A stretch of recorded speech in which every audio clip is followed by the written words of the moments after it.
Pastor, ¿hay algo de diferencia entre el Dios del Antiguo Testamento y el Dios del Nuevo Testamento? ¿En qué sentido, Jonathan? Es que pareciera que de pronto, o bueno, no lo pienso yo, pero he visto mucha gente preguntar, eh, basados en los libros del Antiguo Testamento, afirmar que es que el Dios del Antiguo Testamento era un Dios sanguinario y que cuando van al Nuevo Testamento parece como que Dios hubiera cambiado de su forma de ser de un momento a otro y ya se convirtió en un Dios bondadoso que no, como que no quiere la sangre o no sé, es la forma de pronto de ver algunas personas a Dios en cuanto a la Biblia. Ese es el punto, que la gente ha mirado la escritura a su parecer. Pero si vemos, el Señor nos dice que Dios es el mismo de ayer, de hoy, por los siglos, ¿sí? Ujú. Entonces, su esencia y su divinidad no han dejado de ser, Él es el mismo. Solo que cuando nosotros miramos en nuestra manera de pensar, porque si, por ejemplo, miramos en este tiempo, Jonathan, corregir no es nada grato. Es más, te lo prohíben los gobiernos, te lo prohíbe los psicólogos y te están diciendo que disciplinar al niño por algo mal que está haciendo no está bien. Ujú. Pero si yo miro la Biblia me dice algo muy diferente. Entonces, no es la manera en que yo miro la Biblia, es la manera en que es Dios. Y para ello es importante entonces conocer qué nos dice la Escritura acerca de lo que es el Señor. Y yo quiero que vayamos a la epístola a los Hebreos, en el capítulo número 1, versículos del 1 al 3, y entendamos lo que está allí el escritor, que más sería Pablo, el escritor de esta carta. ¿Qué nos dice en este texto, Jonathan? Dios, habiendo hablado muchas veces y de muchas maneras en otro tiempo a los padres por los profetas, en estos postreros días nos ha hablado por el Hijo, a quien constituyó heredero de todo, y por quien asimismo hizo el universo, el cual, siendo el resplandor de su gloria y la imagen misma de su sustancia, y quien sustenta todas las cosas con la palabra de su poder, habiendo efectuado la purificación de nuestros pecados por medio de sí mismo, se sentó a la diestra de la majestad en En las las alturas. alturas. Entonces, nos dice este texto, Jonathan, si tú le prestas atención, dice que Dios antes habló muchas veces a través de sus siervos los profetas, pero dice que ahora nos habla a través de quién? De De su Cristo. Hijo. Entonces, cuando miramos a Dios, simplemente cuando tú lees la Biblia, no sé si tienes la costumbre de leer libros, tú lees un libro y simplemente estás leyendo unas páginas y listo. Yo no puedo leer la Biblia como si fuera un simple libro, Jonathan. Yo tengo que leer la escritura, profundizar en ella, estudiar el mensaje, entender el tiempo, entender la cultura, entender qué es lo que estaba aconteciendo, qué influenciaba, para conocer el por qué la manifestación de lo que a mí me parece sanguinario, como tú lo dijiste, y cómo lo veo yo con tanto amor en el Nuevo Testamento, porque pues el Dios que está en el Nuevo Testamento manifiesta un amor y yo no creo que de la noche a la mañana vaya a cambiar su manera de pensar y su manera de sentir, porque sí. Entonces, empezamos a tener una imagen de un Dios que no es bíblico, ¿sí? Entonces, la imagen del Dios alcahueta, la imagen del Dios que todo te lo da, ¿sí? La imagen del Dios que todo te lo prohíbe. Entonces, mira que nos vamos a los extremos, Ujú. ¿cierto? Y Dios no es un Dios de extremos, Dios es un Dios santo, bondadoso y soberano. Bueno, la sustancia o la persona de Dios, la personalidad de Dios siempre ha sido de santidad y de bondad. En esto se marca lo que es la esencia del Dios Todopoderoso. Entonces tú me dices, el Dios del Antiguo Testamento se ve como sanguinario y en el Nuevo Testamento se ve muy amoroso. Entonces, miremos si realmente en el Antiguo Testamento Dios es un Dios sanguinario. En Génesis, en el capítulo número 2, en los versículos, vamos a leer algunos versículos. Vamos a leer el versículo 7, del 15 al 26 y después del 21 al 23. El versículo 7 dice, entonces Jehová Dios formó al hombre del polvo de la tierra y sopló en su nariz aliento de vida y fue el hombre un ser viviente. Versículos del 15 al 26. Tomó pues Jehová Dios al No, hombre, espere. Versículos del 15 al 16. tomó pues Jehová Dios al hombre y lo puso en el huerto de Edén para que lo labrara y lo guardase. Y mandó Jehová Dios al hombre diciendo, de todo árbol del huerto podrás comer. Y los versículos 21 al 23 nos dice, entonces Jehová Dios hizo caer sueño profundo sobre Adán, y mientras éste dormía, tomó una de sus costillas y cerró la carne en su lugar, y de la costilla que Jehová Dios tomó del hombre, hizo una mujer y la trajo al hombre. Dijo entonces Adán, esto es ahora hueso de mis huesos y carne de mi carne, esta será llamada varona, porque del varón fue tomada. ¿Cómo tú ves a Dios allí? Como creador. Ok, un Dios que acaba de crear los cielos y la tierra y todo el ejército de ellos y listo. O sea, yo no sé si tú has ido o has visto algún documental de animales y tú los ves y pues a mí personalmente me es grato ver a los animales en su hábitat, ¿sí? Y a Dios, después de haber creado toda esta naturaleza, si tú vas al río, a mí me trae como sentir el correr el río, a mí me trae como paz, como Ajá. tranquilidad. Y ver el mar a mí me trae alegría. Entonces, Dios viendo toda esta creación que hizo, porque dice, y vio Dios que era Era bueno. bueno, es decir, fue grato delante de su presencia, entonces un día dijo, hagamos al hombre, ¿sí? A nuestra imagen y a nuestra semejanza. Lo hizo, lo formó, le dio esa imagen de él, le dio esa semejanza de él, es decir, esa santidad, y lo puso en el lugar de la bendición, ¿sí? En un lugar de bendición, donde a Adán no le faltara nada. Viéndolo el Señor, que se sentía solo, porque la demás creación era diferente a él, entonces el Señor se conmovió, ¿sí?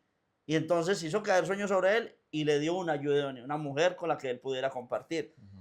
Realmente, Jonathan, hasta este momento yo no veo a un Dios sanguinario. En ningún instante.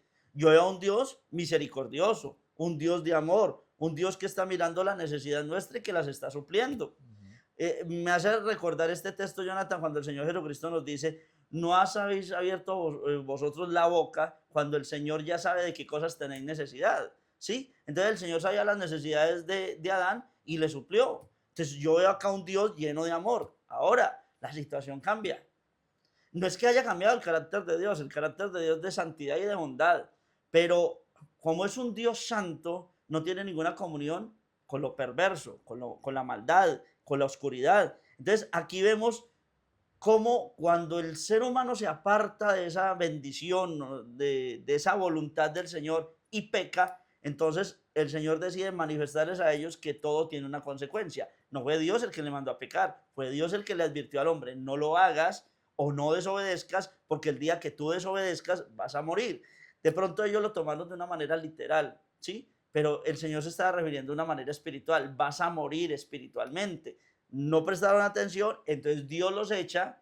¿Qué dice un hijo? Un mal hijo, cuando el papá en su casa le dice, un mal hijo, porque hay malos padres que echan a sus hijos porque sí, pero un buen padre que tenga un hijo ladrón, drogadicto, rebelde o grosero, lo que sea, y le dice, ¿sabes qué? Vete de mi casa. ¿Qué dice ese hijo malagradecido?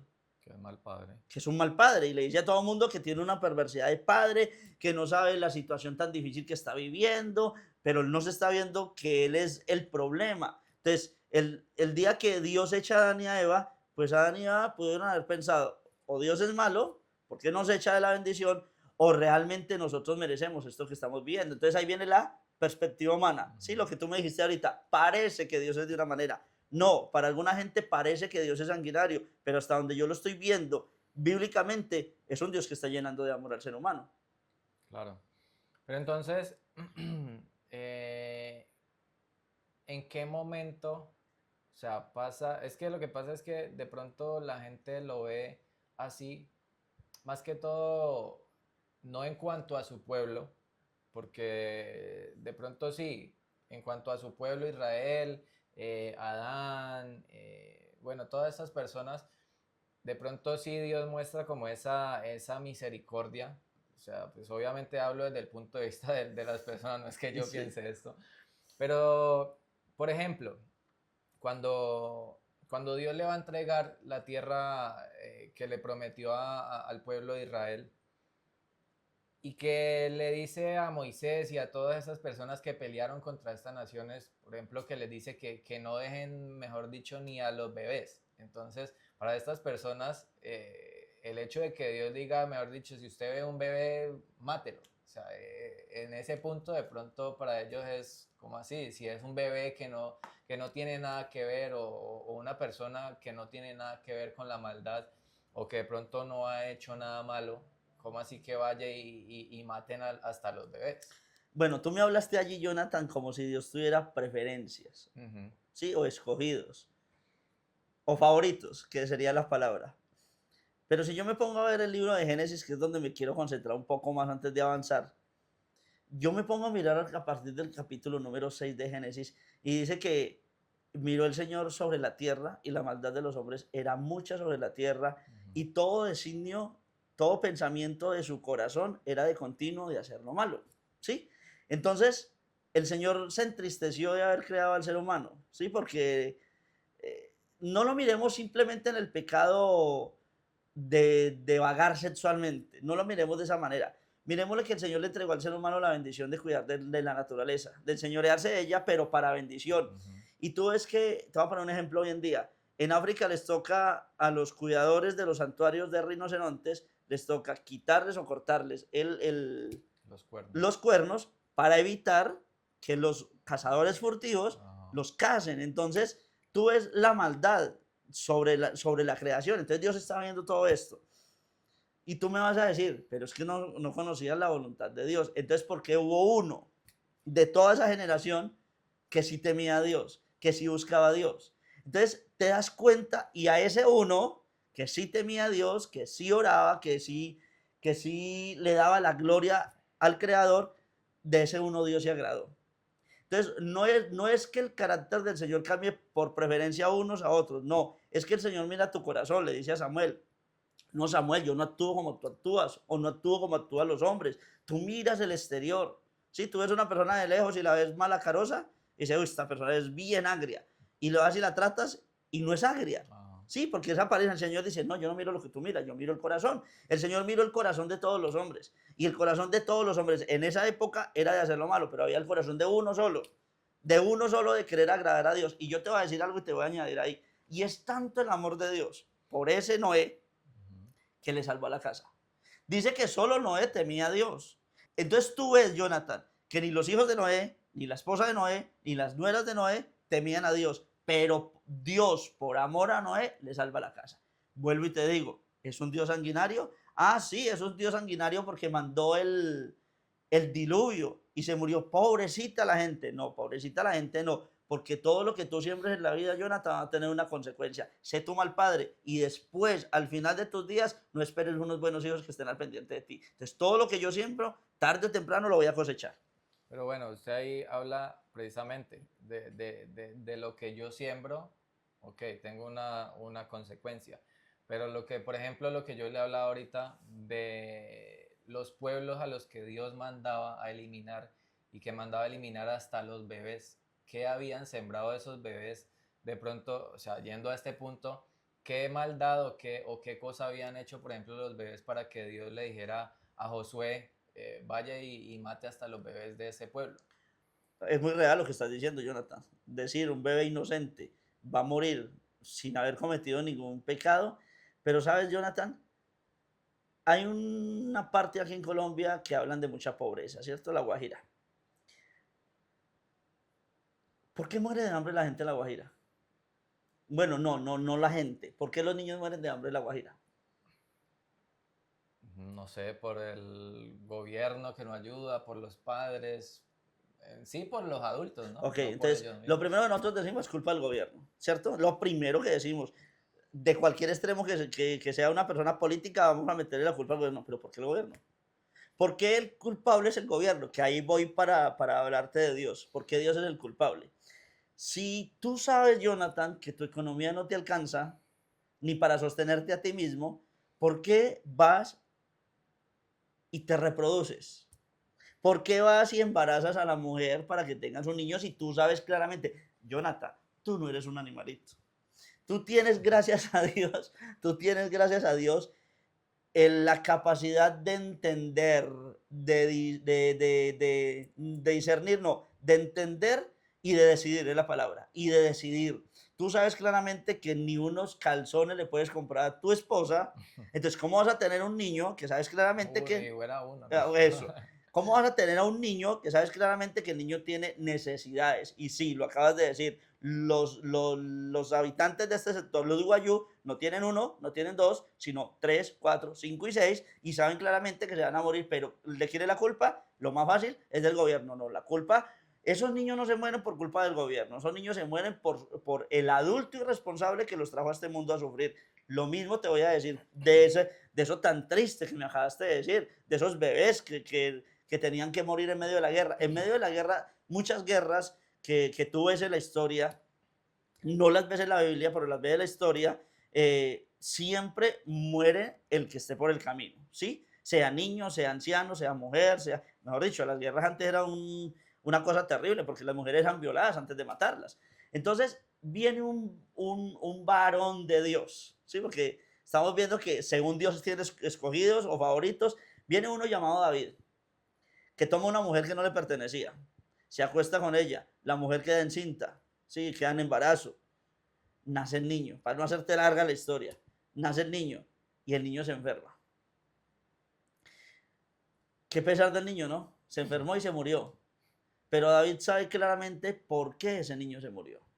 El niño no había pecado, Jonathan.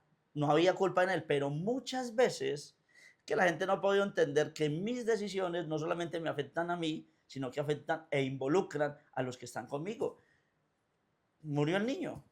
David entendió que había sido su responsabilidad de que el niño había muerto. ¿Por qué? Por el pecado. No el pecado del niño, el pecado del papá, pero lamentablemente el hijo acarrea muchas veces consecuencias. Ahora, tú me vas a decir, la Biblia dice, los hijos no pagarán por el pecado de los padres, pero eso debería ser así, ¿cierto? Pero lamentablemente muchas veces los hijos son los que sufren. Un papá que se metió en todas las deudas del mundo y van y le rematan la casa, van y le quitan el carro, van y le embargan el sueldo. ¿Quién sufre en esa casa?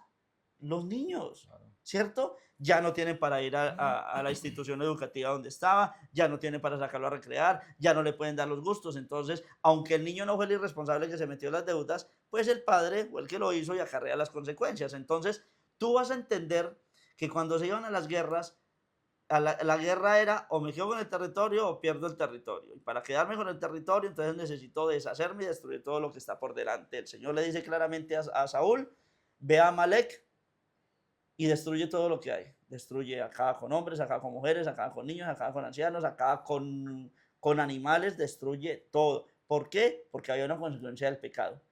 Sodoma y Gomorra. En Sodoma y Gomorra no había ninguno que buscara a Dios, ¿sí? Entonces Dios le revela a Abraham claramente lo que iba a acontecer con Sodoma y con Gomorra. Y Abraham, un hombre, le dice, Señor, pero no pueden morir 50 justos por culpa de unos pecadores. Ok, si hay 50 justos, entonces los vamos a rescatar. Señor, pero no pueden morir 40 justos, porque es que escuche lo que está diciendo Abraham. Abraham le dice, el juez de toda la tierra no ha de hacer lo justo. Y el Señor le dice, listo, si hay 40 justos, si hay 30 justos, si hay 20 justos, si hay 10 justos. Listo, por esos justos voy a guardar. Pero había algo determinado sobre esa tierra. ¿Por qué? A causa del pecado. Y esa tierra, Sodoma y Gomorra, lamentablemente también tenía niños que cuando viniera el juego, pues los iba a consumir. Entonces, es que el pecado no solamente acarrea a la persona que lo está haciendo. El pecado, ¿cuántas mujeres se volvieron prostitutas, Jonathan, en la vida por decisión? Por decisión, no vayamos a las que obligaron. Pero lamentablemente a esa niña, a esa mujer que estaba en la prostitución, tenía una niña y como la mujer traía hombre a su casa, a esa niña la violaron. ¿Culpa de Dios? ¿Y dónde estaba Dios? Porque eso es lo que yo veo por redes sociales. ¿Dónde estaba Dios cuando esa niña estaba sufriendo? No, pues Dios le dijo al ser humano, buscadme y viviréis. No, ¿dónde estaba la mamá de esa niña que llevó a un tipo a que violara a su propia hija? Entonces no es culpa de Dios, es responsabilidad del ser humano. Mire lo que nos dice la epístola del apóstol Pablo a los Romanos, en el capítulo número 3, en el versículo número 23, Jonathan. Romanos capítulo 3, versículo 23. Por cuanto todos pecaron y están destituidos de la gloria de Dios. Te voy a decir algo, Jonathan. De Adán a Moisés pasaron un poco más de 2000 años. Un poco más de 2000 años. En los cuales al mundo no se le reveló la voluntad perfecta de Dios. Pero en ese tiempo, en ese lapso de tiempo, hubo gente que dispuso el corazón para Dios. ¿Por qué? Porque quiso, ¿sí? Pero listo, no tenían la ley. Fíjate que Dios no va a juzgar a esa gente de la misma manera que nos va a juzgar a nosotros. Es más, dice que sobre Sodoma y sobre Gomorra va a ser más tolerable el juicio espiritual que sobre las ciudades a las cuales Cristo fue a predicar y la gente lo rechazó. ¿Te acuerdas del territorio de los Gadarenos? Sí, ¿Qué pasa con el territorio de los Gadarenos? Llegó Jesús, hizo milagro. libre al endemoniado. Ujú. ¿Y qué le dijeron los Gadarenos? Fuera. Ah, ok, ¿por qué? ¿Qué malo le ha hecho el Señor? Y el Señor viene y le dice, para Sodoma y para Gomorra va a ser más tolerable el castigo que sobre ustedes. ¿Por qué? Porque ustedes tuvieron la oportunidad de conocer. Entonces el mundo sí será juzgado, todos seremos juzgados.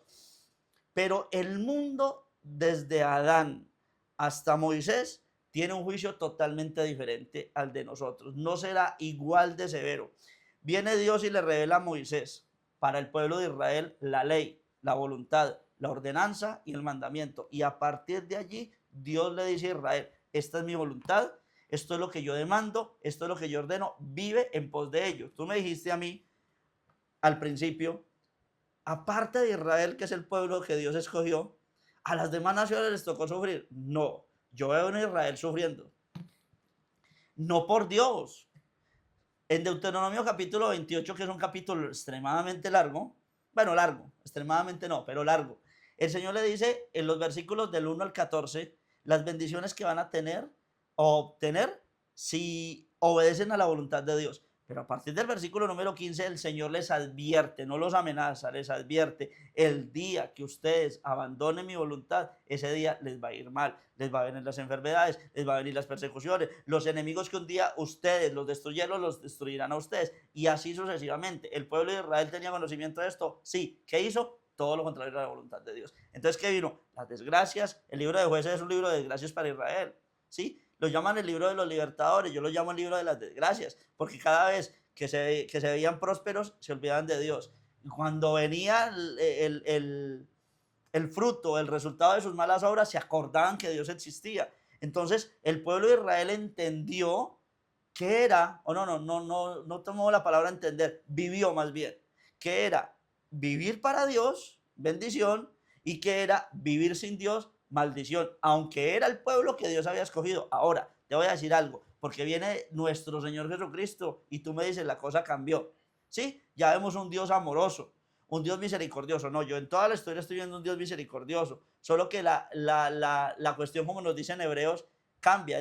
Ya Dios no nos habla a través de esos profetas, ahora nos habla a través de quién, de Cristo. Entonces, Juan 3:16 nos dice claramente, porque de tal manera amó Dios, no dice a los cristianos, no dice al pueblo de Israel, no dice a los judíos, dice al mundo. Dios amó al mundo, pero el mundo no amaba a quién, a Dios. Entonces Dios amó al mundo de tal manera, ese Dios que lo llaman sanguinario, decidió entregar el amor más grande a su Hijo para que por el sacrificio de su Hijo, nosotros, deudores espirituales, saliéramos de nuestra condición de condenación y pudiéramos ser salvos. Ya no nos habla a través de los profetas, ahora nos habla a través de su Hijo. Ahora, no quiere decir que una persona que esté en este tiempo en Cristo y se rebele en contra de Cristo le va a ir bien. No, desgracia hay, porque ya nos dijo, la paga del pecado es ¿qué? La muerte. Bueno, usted ahí tocó un punto y es que efectivamente el pueblo de Israel también sufrió. Y de pronto, no sé, cuando se ve de pronto en cuanto a la ley, porque recordé que de pronto la gente que de pronto cometía un pecado, de pronto Dios mandaba, por ejemplo, a que los apedrearan. Entonces, parece como que fuera como de pronto un castigo como, no sé, ¿Severo? sí, o sea, como, ¿por qué no simplemente, o sea, no sé, otro castigo diferente? O de pronto Dios mismo hacer que la persona muera y ya, Ok. y no poner de pronto al mismo pueblo a que vaya y coja, porque después obviamente para nosotros hoy en día, de pronto en ese tiempo era más normal, pero para nosotros hoy en día imaginarnos una persona siendo apedreada es como una tortura. Y Muy, cuando yo de pronto voy a ver, por ejemplo, creo que hay programas en Discovery donde muestran cosas de tortura y todo eso, y uno como que se Se asombra. escandaliza y se asombra con eso. Mucho tiempo después, y todavía lo usan en parte de los Estados Unidos, la silla eléctrica. Ajá. Y eso no es una ordenanza de Dios, ¿no? Entonces presta atención porque a mí me parece que era terrible apedrear a alguien, ¿cierto? Pero tú sabes que ese mismo pueblo de Israel que recibió esa palabra empezó a tomarla a conveniencia. Lo vemos con la mujer adúltera, con Jesús, Ujú. ¿sí? Y se la traen. El texto del capítulo 23 de Mateo es importantísimo porque es que no es que Dios le haya dado una ley totalmente sanguinaria y autoritaria a Moisés. No, el Señor le dice en el capítulo 23 a los fariseos, a los religiosos, les dice, era necesario que guardaran ¿qué? La justicia, la misericordia y la fe. ¿Te acuerdas de la parábola del buen samaritano? Ujú. Habla del sacerdote y habla del levita, dos personajes que servían en la obra del Señor, pero ninguno de los dos tuvo misericordia, sino vino el Ujú. samaritano. Entonces, cuando traen a la mujer para apedrearla, el Señor no la apedrea. Y tú me vas a decir, pero era la ley, tenía que cumplirla. ¿Con quién se adultera? ¿Sola? No, Había alguien, ¿cierto? solo, La ley que decía que había que a los dos. apedrear al hombre y a la mujer. ¿Por qué no trajeron al hombre? ¿Ok? Entonces el Señor mira a la mujer y le dice, no, no, yo no te condeno, pero le deja algo muy claro, vete No y peques no más. peques más, porque sabía nuestro Señor Jesucristo que si la mujer seguía pecando, un día la iban a apedrear, porque eso fue lo que el Señor quiso que se estipulara en la ley. Es más, no solamente sobre una mujer adúltera, le dice a los padres, si usted tiene un hijo rebelde, ¿usted fue rebelde? Si usted tiene un hijo rebelde que no obedece, que es grosero con sus padres, uy, yo conozco un montón de gente que es groserísima con los padres, groserísima. Dice, sáquelo y el pueblo lo va a apedrear para que tema el pueblo y no vuelva a ser. ¿Qué era la voluntad de Dios con esas leyes tan duras que vos traes aquí a colación? ¿Qué era lo que el Señor quería enseñarle al pueblo? El Señor no quería que la gente apedreara a otra. No, el pueblo debía temer para no pecar y así no ir a esa situación. Ahora, nosotros somos dados a hacer lo malo. Miserable de mí, dice el apóstol Pablo. ¿Quién podrá librarme de este cuerpo de pecado? Pero aunque Pablo era pecador, tú nunca ves que la historia diga que a Pablo, cuando era fariseo, lo apedrearon, ¿cierto? Entonces todo Ujú. era a una conveniencia, pero sí, la voluntad de Dios era la ley del talión, ojo por ojo y Diente diente por por diente. diente. Viene Cristo y dice, no, por encima de todo misericordia. Al que te hiera la mejilla derecha, vuélvele también la otra. Cristo no invalidó la ley. Cristo le está diciendo, ejemplo, tú llegaste tarde a la empresa, ¿sí? Te van a descontar una hora, ¿sí? Pero yo no te la descuento. ¿Pero por qué? Si la ley de la empresa dice que si tú llegas tarde te van a descontar una hora. No, porque yo el día de mañana puedo llegar tarde. Ah, usted es el jefe. Sí, pero también soy un empleado, no soy el dueño. Entonces yo tengo que ser, ¿qué es lo que el Señor me enseña? En toda la escritura, no solamente en el Nuevo Testamento, Jonathan, en toda la escritura el Señor me enseña a ser misericordioso. Yo no puedo ser radical en la vida porque un día yo voy a fallar. El apóstol Pablo dice, acuérdate que tú también puedes ser tentado. El que crea que esté firme, Que mire no que no caiga. caiga. Entonces, aunque Dios sí estipuló una ley, por encima de esa ley está la misericordia. El libro de Lamentaciones nos dice que son nuevas sus misericordias cada mañana. Tú pecaste hoy, pero mañana el Señor te da misericordia para que hagas las cosas mejores. Bueno, pero entonces, ¿desde qué momento o qué cambia de pronto precisamente? Bueno, sí, decimos que Dios es el mismo, pero ¿qué cambia de que de pronto a las personas del Antiguo Testamento se les permitiera de pronto ir a apedrear a una persona porque cometió pecado y que hoy en día ya, por el contrario, ya obviamente esté mal hecho? Bueno, cambió la ley. Se cambió la ley de una teocracia, ¿sí? Israel por un tiempo fue una teocracia y cambió la ley a las leyes que tenemos hoy en día. Entonces, de pronto hoy en día, en nuestro tiempo no se ve, pero por ejemplo, en Francia se inventó la guillotina, ¿sí? Es decir, siempre el mal comportamiento ha tenido un juicio, una sentencia, Ujú. ¿sí? Ahorita hay cadena perpetua. Leía en estos días un texto donde decía, es mejor darle a una persona la pena de muerte que la cadena perpetua, porque estar encerrado en una celda y no poder salir es una tortura completamente. Entonces, nosotros vemos como tortura lo que no nos parece, pero realmente tortura siempre va a haber y va a existir porque siempre el ser humano va a hacer lo que no conviene. Entonces va a haber una respuesta ante su situación. Mira lo que nos dice, para ir terminando, en la epístola de Pablo a los Romanos, en el capítulo número 6, en el versículo número 23, Jonathan. Romanos 6, 23 nos dice, porque la paga del pecado es que muerte, más la dádiva. Aquí hay una respuesta a lo que tú estás diciendo. Más la dádiva de Dios es vida eterna en quién? En Cristo Jesús. Tú dices de pronto las cosas se convirtieron más fáciles ahorita con Cristo, o más bondadosas o más amorosas. No, Cristo me dice, no, la cosa es más difícil. Antes, si tú tomabas la mujer ajena, adulterabas. Ahora Cristo te dice, pasó tu vecina y te quedaste mirándola, ya adulteraste. Antes, si tú golpeabas a alguien o lo llegabas a matar, pues habías pecado. Ahora, con que solamente tú te enojes y le digas una palabra ofensiva, entonces mira que la situación no es que Dios haya cambiado, es que el Señor nos deja claramente, nosotros seremos mayormente juzgados que cualquier otra persona, Jonathan. Nosotros después de Cristo, el mundo después de Cristo, va a ser juzgado más severamente que antes de Cristo, porque Cristo sí nos manifestó la faceta más grande del amor de Dios. No quiere decir que Dios no era amoroso antes, ya lo vimos que sí, más grande. Y a la iglesia va a ser más juzgada que cualquier otro. Y los indígenas que no conocieron esa realidad que nosotros conocemos, sí tendrán un juicio porque tenían una conciencia que los acusa o que los defiende, pero no tendrán la misma carga de responsabilidad que tenemos nosotros. Entonces, no es que el Dios del Antiguo Testamento era diferente y vino un Dios nuevo en el Nuevo Testamento, y valga la redundancia, no, es el mismo Dios que ha manifestado su amor, solo que el hombre lo ha tomado a su manera, pero el amor de Dios siempre está presente.